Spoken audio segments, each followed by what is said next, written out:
नमस्कार, आप सभी का स्वागत है एनडीटीवी राजस्थान पर और मैं हूं आपके साथ शुभेंदु सिंह। राजस्थान में माध्यमिक शिक्षा विभाग में 2 लाख से ऊपर स्वीकृत शिक्षक के पदों में से 84,037 पद खाली पड़े हुए हैं।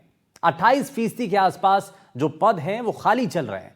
आरपीएससी ने खाली पदों में से स्कूल व्याख्याता और वरिष्ठ अध्यापक के पदों पर भर्तियां निकाली हैं, लेकिन ये भर्तियां पिछले 13 सालों में सबसे कम पदों पर हैं। स्कूल व्याख्याता के केवल 2202 पदों पर और वरिष्ठ अध्यापकों के 2129 पदों के लिए भर्ती हो रही है। अब ऐसे में सभी पदों को भरना बेहद मुश्किल है।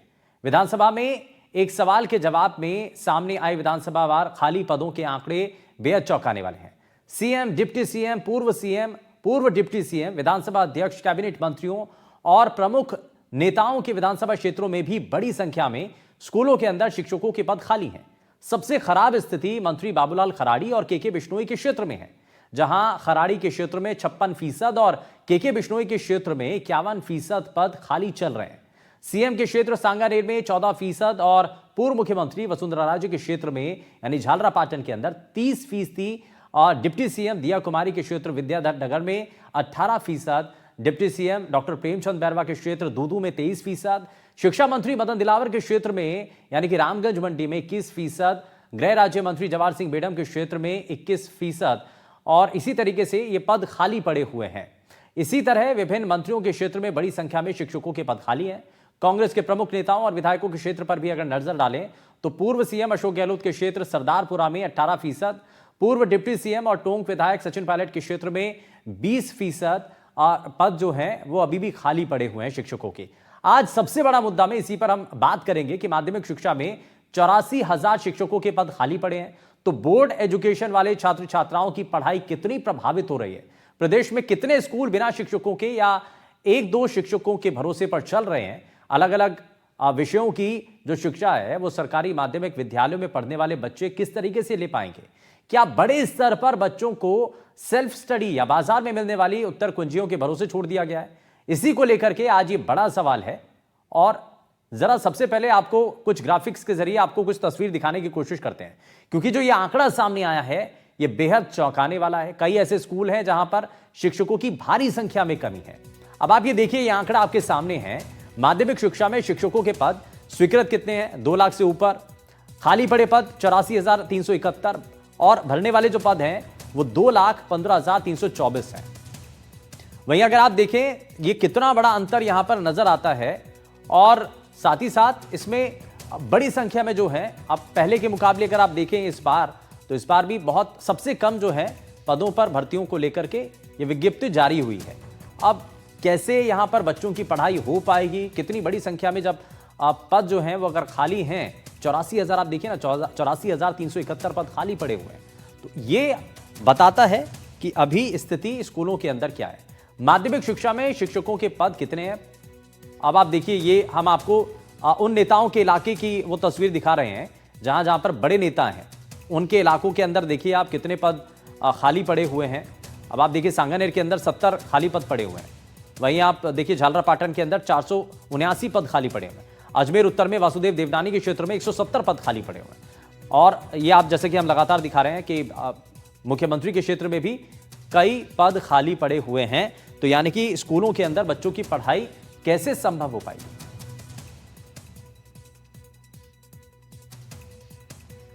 तो ये स्थितियां बताती हैं कि राजस्थान के स्कूलों की तस्वीर क्या है, यहां पर पढ़ने वाले बच्चों के सामने कितनी परेशानियां हैं और अगर यहां पर शिक्षक पर्याप्त मात्रा में नहीं हैं तो कैसे यहां पर पढ़ाई हो पाएगी। ये अपने आप में बड़ा सवाल है और इन्हीं सवालों के साथ जरा कार्यक्रम को आगे बढ़ाते हैं। लेकिन सबसे पहले आज के खास पैनल से आपको मिलवा देते हैं। हमारे साथ शिक्षाविद डॉक्टर रुचिरा सोलंकी कार्यक्रम में जुड़ चुकी हैं। हमारे साथ बीजेपी नेता आलोक वत्सी कार्यक्रम में जुड़ चुके हैं। हमारे साथ कांग्रेस पार्टी से प्रवक्ता डॉक्टर सुमित गर्ग जी कार्यक्रम में जुड़ चुके हैं। सभी का बहुत स्वागत है एनडीटीवी राजस्थान पर। लेकिन शुरुआत सबसे पहले मैं आलोक वत्सी आपसे ही करना चाह रहा हूं। ये जो आंकड़े हैं वो बड़े हैरान करने वाले हैं। ये सवाल खड़ा करते हैं कि आखिर स्कूलों के अंदर बच्चों की पढ़ाई किस तरीके से हो रही होगी और बच्चे क्या पढ़ रहे होंगे। जब पर्याप्त मात्रा में ही स्कूलों के अंदर टीचर नहीं हैं तो कैसे पढ़ाई हो पाएगी। देखिए शुभेंदु जी, ये सच है कि जो आंकड़े हैं वो बहुत चौंकाने वाले हैं। 84,000 से ऊपर पद रिक्त हैं और मुझे लगता है ये लंबे समय से ये रिक्तता आ रही है। ये नहीं कि बीजेपी के ही शासन में ये पद रिक्त हो गए हैं, ये पूर्व से भी ये रिक्त पद आ रहे होंगे, ऐसा मैं मानता हूं। और ये निश्चित तौर पर स्कूल के बच्चों को, खासकर माध्यमिक शिक्षा के बच्चों को जरूर प्रभावित कर रही होगी।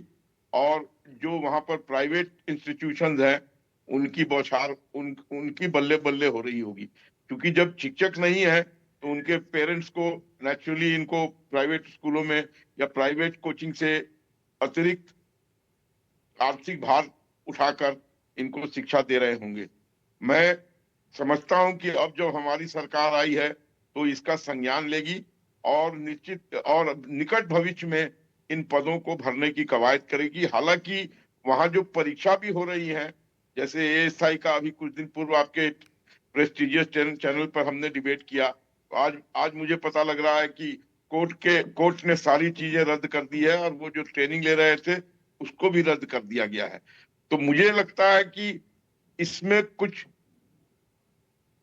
जड़वत चीजें करनी होंगी, जिससे कि वहां के परीक्षा में इस तरीके की वारदात ना हो और लोगों को सही ढंग से परीक्षा में एग्जाम देने की पूरी आजादी हो और सही रिजल्ट आए और सही समय पर रिक्त पद भर दिए जाएं। और जितने भी ये 84,000 एक बहुत बड़ा आंकड़ा है, छोटा मोटा आंकड़ा नहीं है। लगभग सारे नेताओं के यहाँ एवरेज में 40-45% रिक्त पद खाली हैं। तो इनको भरना मुझे लगता है सरकार की प्राथमिकता में है और मुझे पूर्ण विश्वास है कि भारतीय जनता पार्टी इस पर संज्ञान लेगी और निकट भविष्य में इन पदों को भरने का काम करेगी, ताकि माध्यमिक शिक्षा के बच्चों को सही ढंग का समुचित विकास और सही ढंग की पढ़ाई करने का मौका मिले। ठीक है, मैं इसमें सुमित जी को जोड़ रहा हूँ। सुमित जी, एक चीज़ बताइए कि ये जो आंकड़ा है, और बीजेपी के जो नेता हैं आलोक जी, वो ये कह रहे हैं कि भाई ये अचानक से एक साल के अंदर तो बना नहीं है, इतनी बड़ी जो भारी टीचर्स की संख्या है उनकी कमी एकाएक तो नहीं बनी, ये पहले से बैकलॉग चलता आ रहा है जो अभी तक नहीं भर पाया है।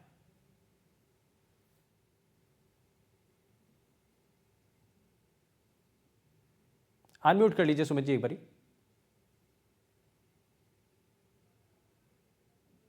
नमस्कार जी शुभेंदु जी, एक साल से कुछ समय पे ज्यादा समय पहले इस प्रदेश में एक सरकार का गठन,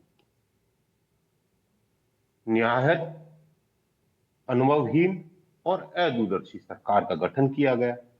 आज वो परिणाम सामने आने लगे कि अनुभवहीनता किस तरह से राजनीति कोई नहीं, प्रदेश के देश के विकास को भी प्रभावित करती है, वो आज राजस्थान वासी भुगत रहे हैं।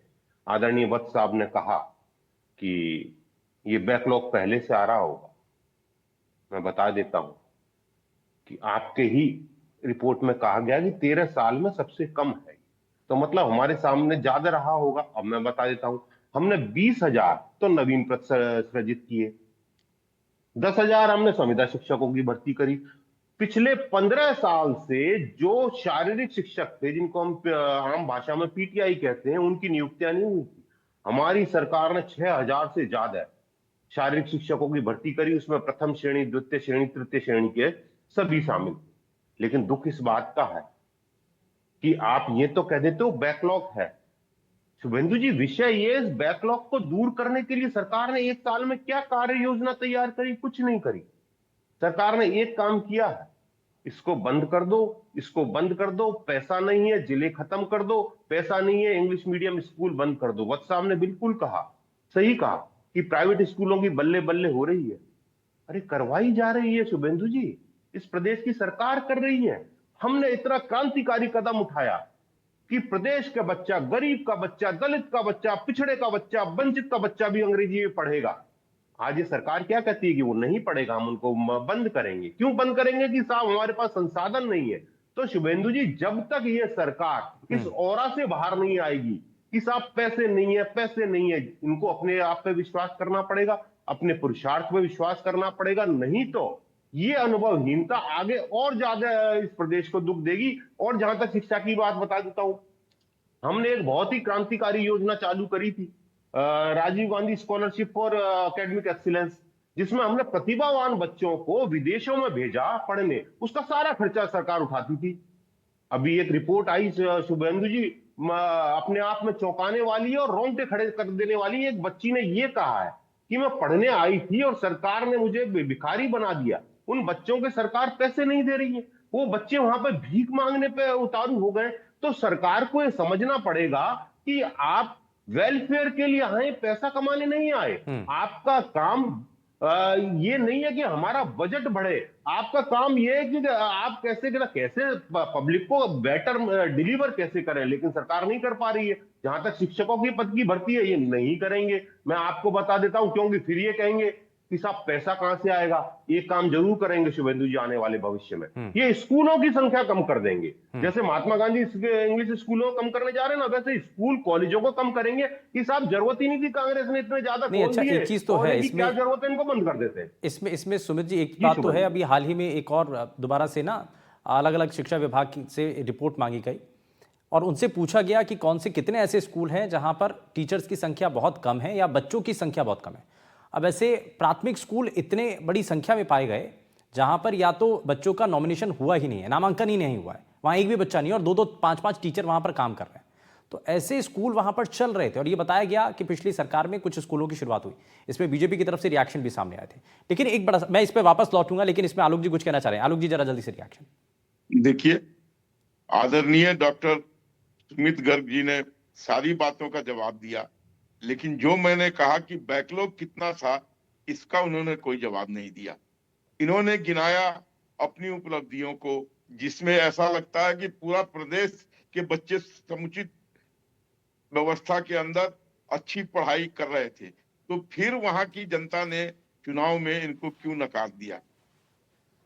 अगर ये सारा कुछ अच्छाई कर रहे थे तो इनको तो बने रहना चाहिए था, लेकिन वहां की जनता ने इनको पूर्ण रूप से नकार दिया और भारतीय जनता पार्टी की सरकार को वहां पर आने का मौका दिया। इसका मतलब है कि इनके समय में बहुत सी त्रुटियां थी, बहुत सी कमियां थी, जिससे जनता नाराज थी और जिससे जनता मुक्ति पाना चाह रही थी। अब मैं आपको निश्चित तौर पर विश्वास दिलाता हूं कि नरेंद्र मोदी जी का और भजन लाल जी का इसके ऊपर पूरा ध्यान जाएगा और निकट भविष्य में मैं आशावान हूं। लेकिन आलोक जी, एक साल बीत चुका है ना, बात तो यही है कि एक साल बीत गया और वो भी अब रिपोर्ट सामने आई है और ये अब दिखाया जा चुका है। देखिए, ये तो स्वतः संज्ञान लेना चाहिए। इन चीजों को जड़वत ठीक करने के लिए बहुत से कदम उठाने पड़ते हैं कि ताकि पेपर लीक ना हो, फिर परीक्षा हो और रद्द हो जाए। तो ऐसी चीजों को ठीक करने के लिए थोड़ा समय लगता है, लेकिन आप निश्चित तौर पर जानिए कि हमारा शिक्षा के ऊपर बहुत ध्यान है और निकट भविष्य में निश्चित तौर पर ये चीजें खत्म की जाएंगी और वहां नई भर्तियां होंगी, अच्छे ढंग से एग्जाम होंगे और लोगों और वहां के बच्चों को पढ़ने का भरोसा है इस मौका बात पर? मिलेगा। सुमित जी, शुभेंदु जी, सबसे पहले तो आलोक जी ने जो कहा कि हम चुनाव हार गए, हमने गलत काम किए होंगे, तो मैं आलोक जी को थोड़ा सा रिफ्रेश कर देता हूं। आलोक जी, इस प्रदेश के इतिहास में कभी ऐसा नहीं हुआ कि पार्टी चुनाव हारी और वोट ऑफ परसेंटेज बढ़ गया हो। हमें तो 2018 से ज्यादा आशीर्वाद सरकार दिया जनता ने। आप जो जीते हो वो निर्दलियों के और क्षेत्रीय दलों के वोटों से जीते। हमारा तो आधा प्रतिशत से ज्यादा मत बढ़ा, इसलिए जनता ने हमें स्वीकार किया। जहां तक आपकी बात है, मैं बता देता हूं शुभेंदु जी, इसके लिए एक बेहतर वातावरण की जरूरत पड़ती है सरकार के अंदर। लेकिन दुख का विषय सरकार के अंदर अंतरकलह इतना है कि ये आपस में डिसाइड ही नहीं कर पा रहे। अभी आपने देखा जो एसआई भर्ती के लिए सब कमेटी बनाई थी मंत्रियों की, मुख्यमंत्री ने उसकी रिपोर्ट मानने से मना कर दिया। मतलब मुख्यमंत्री को अपने मंत्रियों पर विश्वास नहीं है, मंत्रियों को अपने मुख्यमंत्री पर विश्वास नहीं है। जो सरकार का सबसे सीनियर मंत्री है वो खुलेआम मुख्यमंत्री जी को आरोपित कर रहे हैं। तो इनमें आपसी सामंजस्य नहीं है, सिर्फ फुटबॉल इतना ज्यादा हो गया। और अभी मात्र 13 महीने में मेरे को तो डर लगता है कि आगे के समय में इस प्रदेश का क्या होगा। 13 महीने सब पुरानी सरकार की ये हालात है, आगे आप क्या करोगे? मैं तो फिर कहता हूं, हमें तो इसी प्रदेश में रहना है, हम तो अच्छे की कामना करते हैं, लेकिन आप लोग कृपया करके इस प्रदेश की नीतियों को संभालें। अपने जो झगड़े हैं उनसे बाहर आए और प्रदेश को विकास के पथ पर लेके जाएं। कांग्रेस को हर चीज के लिए कोस देने से आपके दोष दूर नहीं होने वाले। ठीक है, मैं इसमें रुचिरा जी को जरा जोड़ लेता हूँ। रुचिरा जी, एक चीज़ बताइए कि स्कूलों के अंदर, क्योंकि आप बहुत बारीकी से देखती भी हैं, देखा भी होगा, तो सबसे बड़ी परेशानी क्या जी। आती है? भाई टीचर्स की कमी तो खलती ही है, और क्या उसका परिणाम क्या होता है, उसका प्रभाव क्या दिखाई देता है? शुभेंदु जी, इसका सीधा सीधा असर शिक्षा की गुणवत्ता पे पड़ रहा है, क्योंकि बच्चों को जो मार्गदर्शन मिलना चाहिए वो नहीं मिल पा रहा है। और जैसा कि हम सभी जानते हैं कि स्कूली शिक्षा एक तरह से एक बच्चे के जीवन की नींव होती है, और आगे की पूरी जो हायर एजुकेशन है वो स्कूली शिक्षा पर ही निर्भर करती है। तो जब आप सोचिए, जब नींव ही कमजोर होगी तो आगे उस पे इमारत कैसे खड़ी होगी। और हम इन युवाओं की तरफ बहुत आशा से देखते हैं कि ये हमारे देश का भविष्य है, लेकिन उनको जो गाइडेंस मिलना चाहिए, जो मार्गदर्शन मिलना चाहिए, वो इस वजह से नहीं मिल पाता क्योंकि शिक्षकों की इतनी कमी है। शिक्षकों को सरकारी योजनाओं के क्रियान्वयन में लगा दिया जाता है, जबकि उनको बच्चों को पढ़ाने का काम करना होता है। हम्म। और इस वजह से वो बच्चे वो शिक्षा नहीं ग्रहण कर पाते जो उनको उस समय जिस चीज की जरूरत होती है। और आगे हम उनसे एक्सपेक्ट करते हैं कि वो बहुत अच्छा करें। और मैं ये भी मानती हूँ कि मेधावी शिक्षक, सरकारी स्कूलों में भी मेधावी छात्र बहुत हैं। तो हमें ये नहीं सोचना चाहिए कि सरकारी स्कूल के बच्चों को गाइडेंस की जरूरत नहीं है, या उनको अगर गाइडेंस दिया भी जाएगा तो आगे वो बहुत अच्छा नहीं कर सकेंगे। हमने बहुत अच्छे परिणाम देखे हैं, इसलिए इन बच्चों पे जितनी मेहनत की जाएगी, शिक्षक उपलब्ध होंगे उनको पढ़ाने के लिए, तो मुझे लगता है कि ये बच्चे आगे एक बहुत अच्छा भविष्य हमारे देश को दे पाएंगे। और इसके लिए जरूरी है कि शिक्षकों की उपलब्धता, उनको अवेलेबल कराना, अपॉइंट करना बहुत जरूरी है।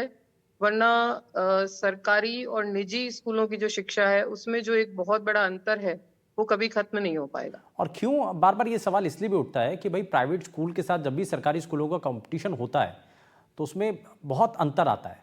तो हम लेकिन जी। इसमें ये नहीं समझते हैं कि सरकारी स्कूलों के अंदर हम कितनी सुविधाएं दे रहे हैं, वहाँ कितनी गुणवत्ता के साथ हम बच्चों को पढ़ाई जो है वो मुहैया करवा पा रहे हैं या उनको पढ़ाते हैं।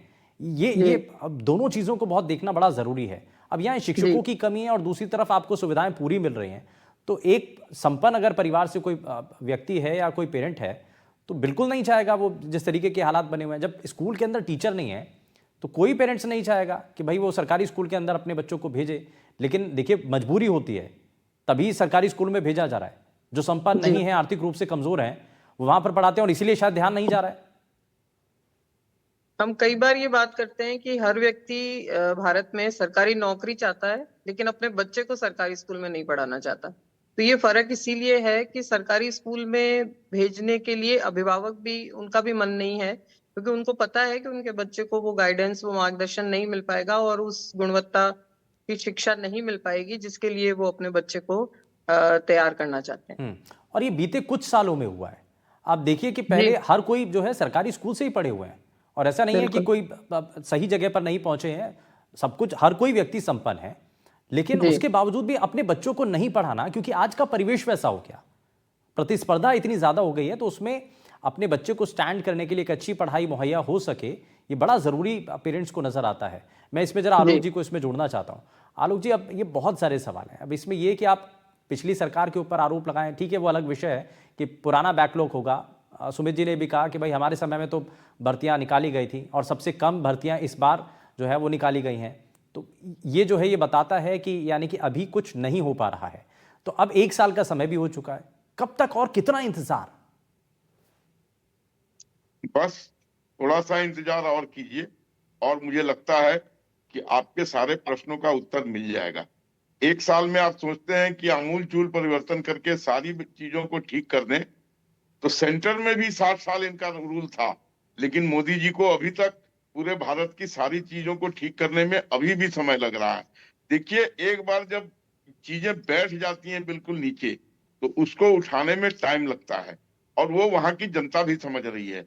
और हम आपको निश्चित तौर पर ये विश्वास दिलाते हैं कि हम सजग हैं शिक्षा के प्रति और बच्चों के प्रति, समाज के प्रति, वीकर सेक्शन के प्रति, और हम इन चीजों पर आने वाले कुछ महीनों के अंदर कड़े कदम उठाकर समुचित व्यवस्था करके शिक्षकों की भर्तियां करेंगे, और इन स्कूलों को, उनके जहां बच्चे शिक्षक के अभाव में नहीं सही से पढ़ पा रहे हैं, उस कमी को हर हालत में दूर करके ही दम लेंगे। नहीं, लेकिन आप बताइए ना कैसे भाई, वो कह रहे हैं कि हमने अपने समय के अंदर अपने इतनी भर्तियां निकाली हैं, तो फिर कैसे, मतलब आप किस हम भी भर्तियां निकालेंगे। हाँ। लेकिन आप देख रहे हैं कि यहाँ पेपर लीक का मामला आ जाता है, यहाँ घुसखोरी का मामला आ जाता है, सारी चीजें फिर कोर्ट में जाके लंबित हो जाती हैं, रद्द हो जाती हैं। इन सारी चीजों को ध्यान में रखकर तो इस हम वजह से आपको भर्ती नहीं विश्वास निकालेंगे? दिलाते हैं कि इन चीजों को सही ढंग से, समुचित ढंग से भाई पेपर इसको आप सही तरीके से कराकर। कंडक्ट नहीं करवा पा रहे हैं तो इसके लिए भर्तियां भी नहीं निकलेंगी आलोक जी?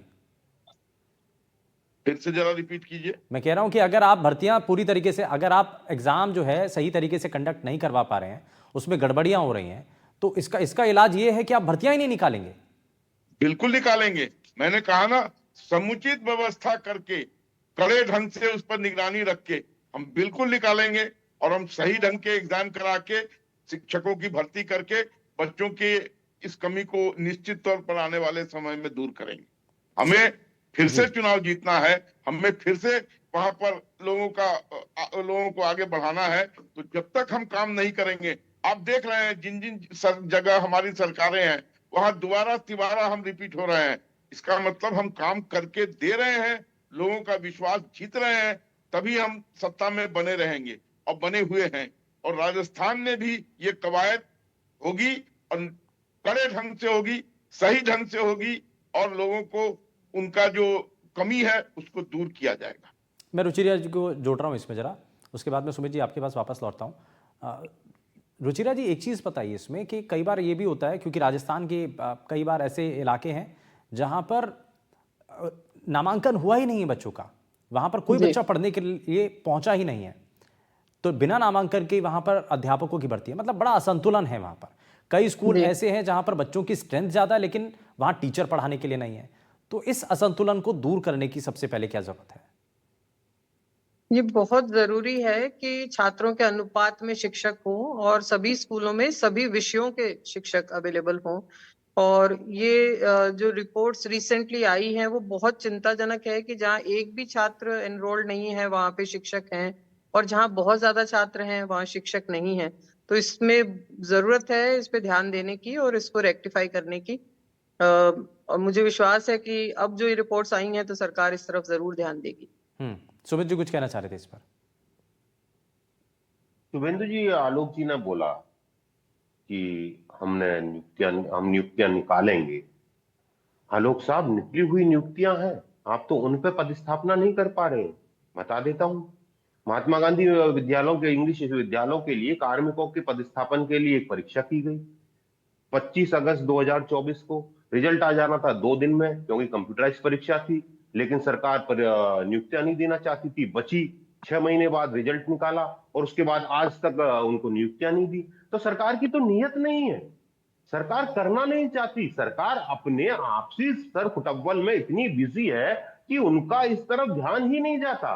आलोक जी ने कहा कि फिर हमारे गेंद हमारे पाल में फेंकना चाहा कि साहब कांग्रेस ने ये कर दिया। आलोक साहब, कब तक कांग्रेस के अदालत की बैसाखियों को लेके इस प्रदेश के विकास को रोकोगे? आपको जनता ने मैंडेट दिया है विकास करने के लिए, बहानेबाजी करने के लिए नहीं दिया। मैं आपको आंकड़े पे आंकड़े गिनाता आ रहा हूं कि हमने इतनी नियुक्तियां कर दी, आपने इतनी नियुक्तियां जारी हैं उनमें पदस्थापना नहीं करी। आप उन पे बात करें। केवल कांग्रेस को कोसने से अगर प्रदेश का विकास होता है तो मैं आपका स्वागत करता हूं, आप खूब कांग्रेस को कोसिए, लेकिन कांग्रेस को कोसने से नहीं, आपके काम करने से प्रदेश का विकास होगा और प्रदेश की जनता चाहती है। जहां तक बात करी आपने कि हमारे जैसे संज्ञान में आता है हम काम करते हैं, शुभेंदु जी, मैंने आपको ये कटिंग दिखाई थी बच्ची की। आज तक इन बच्चों को लेके सरकार ने कोई काम नहीं किया। मैं डर लगता है, मैं कई बार सोचता हूं इस बारे में। बार बार मैं हर डिबेट में इस मुद्दे को इसलिए उठाता हूं कि सैकड़ों किलोमीटर, हजारों किलोमीटर दूर हमारे बच्चों के साथ क्या हो रहा होगा, वो कैसे खा रहे होंगे, वो कैसे रह रहे होंगे, लेकिन सरकार के जू नहीं रह रही। चलिए, उम्मीद है, उम्मीद करते हैं, क्योंकि आलोक जी भी भरोसा दिला रहे हैं और सरकार की तरफ से भी बार बार ये बात सामने आ रही है कि भाई अब नियुक्तियों को लेकर के जल्द ही चीज़ें साफ होने जा रही हैं और जल्द से जल्द जो स्कूल हैं उनके अंदर टीचर्स की भर्तियां हो पाएंगी। और इसी उम्मीद के साथ हम इस कार्यक्रम को अपने अंतिम पड़ाव पर लेकर चलते हैं। बहुत शुक्रिया सभी खास मेहमानों का कार्यक्रम में शामिल होने के लिए।